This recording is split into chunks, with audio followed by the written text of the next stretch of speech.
Yusuf Warshim. Pak Yusuf, selamat petang. Selamat petang, Mbak Priska. Pak Yusuf, kalau polisi bilang tidak sengaja, nah sebenarnya dalam prosedurnya SOP-nya bagaimana aturan penggunaan senjata? Apakah perlu sejak awal menggunakan senjata hanya untuk membubarkan anak-anak ini saja misalnya? Ya baik, terima kasih. Jadi kita turut berbelasungkawa, berduka cita atas meninggalnya Ananda Bertrand ya. Mudah-mudahan ditempatkan di tempat yang mulia di sisinya. Yang kedua, Kompolnas telah memberikan atensi.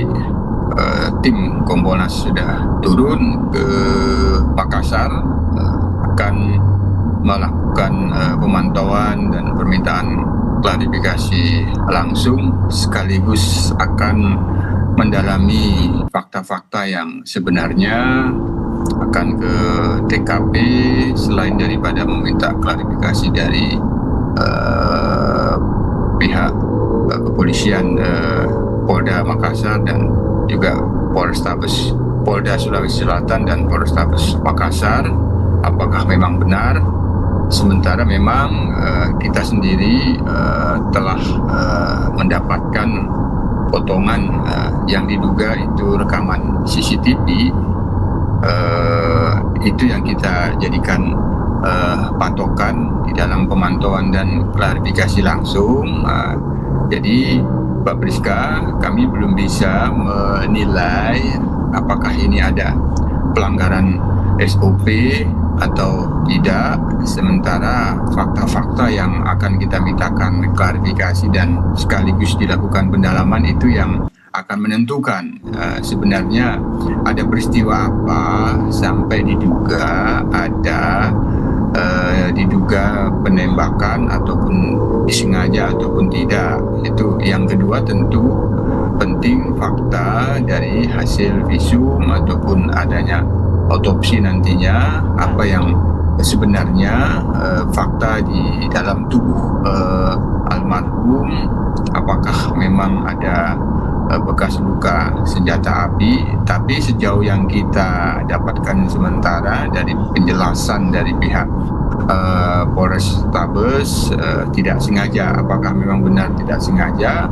Tapi sejauh ini kan sudah ada proses penyidikan, ada penyidikan yang itu sudah ditingkatkan menjadi tersangka dan diproses di Propam juga. Nah, semuanya ini kita kumpulkan, dan Kompolnas juga nanti akan melakukan pendalaman, bertemu kepada pihak keluarga korban, apa sesungguhnya yang dilihat dari pihak keluarga terhadap almarhum. Itu sangat penting. Jadi intinya Mbak Priska, Kompolnas perlu mendapatkan klarifikasi fakta-fakta yang ada dan dilakukan pendalaman, baru di sana akan dilakukan penilaian apakah ini diduga pelanggaran SOP atau tidak ya. Sementara kalau memang benar bahwa yang ada di tayangan potongan diduga rekaman CCTV itu ada main memang di tengah jalan, apakah itu mainnya memang dengan tembak-tembakan mainan, kalau itu memang benar bukan dalam bentuk tawuran ya, tentu sampai menggunakan senjata api apabila itu disengaja, maka itu terlalu sangat berlebihan. Itu sangat berlebihan apabila memang diduga sengaja. Nah, yang menjadi penting kan ini tidak sengaja. Bagaimana faktanya? Apakah senjata api itu di dalam genggamannya atau berada di sarungnya, tersentuh dan sebagainya? Ini fakta-fakta ini yang sangat penting. Nah, terakhir Mbak Priska, sejauh dalam pantauan Kompolnas sebenarnya penggunaan izin penggunaan senjata api sampai saat ini sebenarnya pengawasannya sudah sangat ketat. Tidak mudah sebenarnya, karena kami sudah cek ke lapangan, maka mengapa ini di Polsek Panakukang bisa ada senjata api yang itu, bagaimana pengawasannya sebenarnya sebelum peristiwa ini, karena saya baru dari beberapa Polres, Polsek, cukup ketat pengawasannya sejak ada peristiwa beberapa waktu lalu.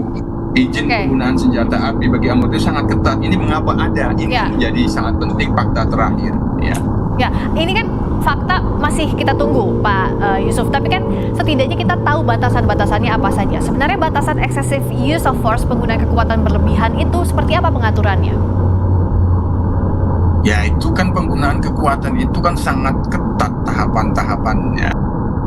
Ada himbauan dulu, itu pun kalau menggunakan senjata api kan peringatan tembakan ke atas. Itu kalau standar penggunaan kekuatan berdasarkan Perkap ya. Ada himbauan dulu, saya anggota kepolisian, kami minta saudara-saudari Bapak Ibu Ananda untuk meninggalkan diri dari tempat.